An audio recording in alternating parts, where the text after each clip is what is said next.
Hello, आप सबका मेरे चैनल स्पीडिंग ला ज्ञान में स्वागत और अभिनंदन है।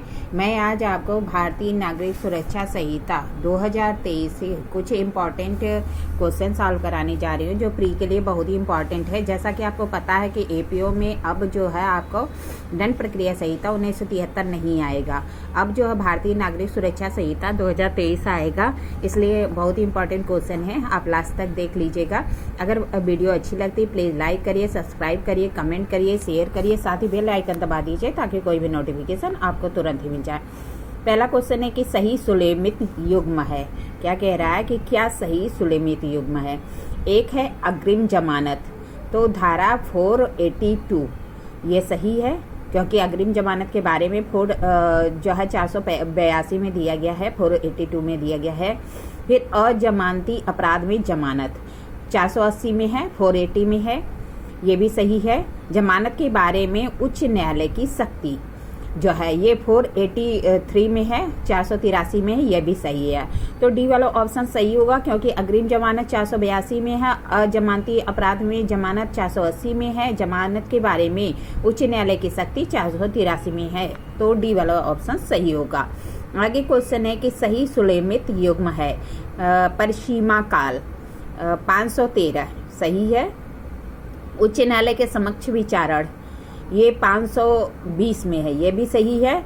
उच्च न्यायालय को नियम बनाने की शक्ति 523, यह भी सही है। तो डी वाला ऑप्शन सही होगा, क्योंकि परिसीमा काल के बारे में 513 में प्रावधान है। उच्च न्यायालय के समक्ष विचारण जो है 520 520 में है। फिर उच्च न्यायालय को नियम बनाने की शक्ति जो है 523 में दिया गया है। और डी वाला ऑप्शन सही होगा कि उपयुक्त सभी। आगे है सही सुलेमित युग्म है। मृत्यु दंडादेश मामले में दया याचिका 472 सही है। उच्च न्यायालय की अंतर्निहित शक्तियाँ 528 528 यह भी सही है। इलेक्ट्रॉनिक पद्धति में विचारण 530 530 यह भी सही है, क्योंकि मृत्यु दंडादेश के मामले में दया याचिका 472 में दिया गया है, 472 में दिया गया है। उच्च न्यायालय के अंतर से शक्तियाँ 528 528 में और इलेक्ट्रॉनिक पद्धति में विचारण 530 में 530 में दिया गया। उपयुक्त सभी मामले में सही है। निम्नलिखित किस मामले में उच्च न्यायालय ने जमानत के संबंध में दिशा निर्देश जारी किया है। क्या है, निम्नलिखित किस मामले में उच्च न्यायालय ने जमानत के संबंध में दिशा निर्देश जारी किया है। ए ऑप्शन है सत्येंद्र कुमार बना सीबीआई 2020 का मामला है। फिर जो है विजय मदन लाल चौधरी बनाम भारत संघ 2024 का। अमिताभ बागची बनाम ईना बागची 2005 का। अनिश कुमार बनाम बिहार राज्य 2014 का। तो जमानत के संबंध में उच्चतम न्यायालय ने क्या किया था, जमानत के संबंध में दिशा निर्देश जारी किया था सत्येंद्र कुमार बनाम सीबीआई 2020 के मामले में। ठीक है। आगे क्वेश्चन है कि उच्चतम न्यायालय ने निम्नलिखित किस मामले में सरकारी अधिकारी को न्यायालय में व्यक्तिगत उपस्थिति के लिए समनिंग करने और उसके साथ कोर्ट अच्छे ढंग से पेश आने के लिए उच्च न्यायालय के जजों की विस्तृत दिशा निर्देश दिए थे। उच्चतम न्यायालय क्या किया था कि जो गवर्नमेंट ऑफिसर हैं उनको न्यायालय में जो है पर्सनल अपीयरेंस के लिए समन करने के लिए और उसी के साथ ही कोर्ट में अच्छे ढंग से पेश आने के लिए उच्च न्यायालय के जजों को विस्तृत दिशा निर्देश दिया था। कौन सा केस है, तो उत्तर प्रदेश राज्य बनाम उच्च न्यायालय और उच्चतम न्यायालय के सेवानिवृत्त न्यायाधीशों का संघ 2024, उत्तर प्रदेश बनाम भारत संघ 2018, बार काउंसिल बार एसोसिएशन बनाम भारत संघ 2019 और डी है उपयुक्त में से कोई नहीं। तो ए वाला केस होगा उत्तर प्रदेश राज्य बनाम जो है उत्तर प्रदेश बनाम उच्च न्यायालय और उच्चतम न्यायालय के सेवानिवृत्त न्यायाधीश 2014 का मामला है। फिर आगे केस है कि उच्चतम न्यायालय ने किस मामले में आरोपी की गिरफ्तारी के संबंध में पुलिस अधिकारी को दिशा निर्देश दिया था। क्या कह रहा है कि उच्चतम न्यायालय ने किस मामले में आरोपी है उसकी गिरफ्तारी के लिए जो पुलिस अधिकारी है उसे दिशा निर्देश दिया था। अनिश कुमार बनाम बिहार राज्य 2014 का मामला है। जो है अनंत थनूर बनाम जो है महाराष्ट्र राज्य 2023 का। रवि ढींगरा बनाम हरियाणा राज्य 2023 का। यस के काजा बनाम महाराष्ट्र राज्य। तो यह अनिश कुमार बनाम बिहार राज्य 2014 के मामले में उच्चतम न्यायालय ने आरोपी की गिरफ्तारी के संबंध में पुलिस को दिशा निर्देश जारी किया था। आगे क्वेश्चन है, किस मामले में उच्चतम न्यायालय ने निर्धारित किया कि सहजीवन में रह रही महिला, क्या कह रहा है, किस मामले में उच्चतम न्यायालय ने निर्धारित किया कि लिव इन में या सहजीवन में रह रही महिला दंड प्रक्रिया संहिता की धारा 125 के अंतर्गत भरण पोषण की मांग नहीं कर सकती।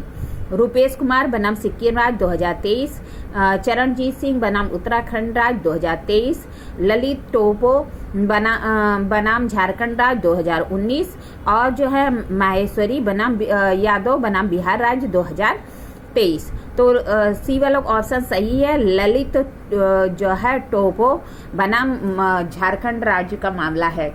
इसमें क्या कहा गया कि जो लिव इन में महिला रह रही है वह सीआरपीसी की धारा 125 के अंतर्गत भरण पोषण की मांग नहीं कर सकती।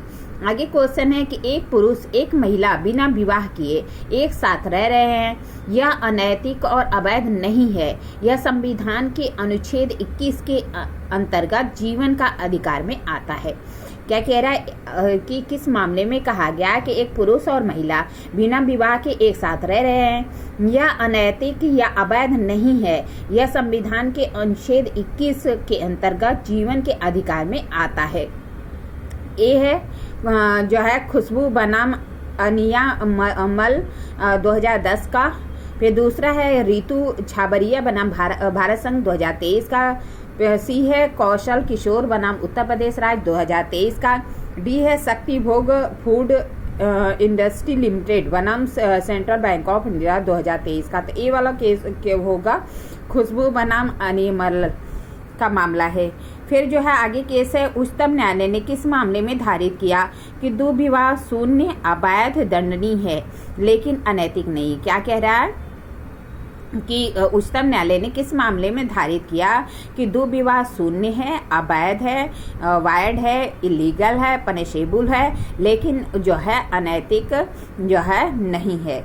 इसलिए आर्थिक रूप से आश्रित महिला को भरण पोषण देने से इनकार नहीं किया जा सकता। इसलिए जो आर्थिक रूप से कमजोर है महिला उसे जो है मेंटेनेंस से इनकार नहीं किया जा सकता। कौन सा केस है? तो रमेश चंद डांगा बनाम रमेश बारी डांगा। बी है सुखपाल सिंह खैरा बनाम भारत संघ। सी है रितु छाबरिया बनाम भारत संघ 2023 का। डी है मंजू देवी बनाम राजस्थान राज्य। तो ए वाला होगा रमेश चंद डांगा बनाम रमेश बारी डांगा। ए वाला ऑप्शन सही होगा।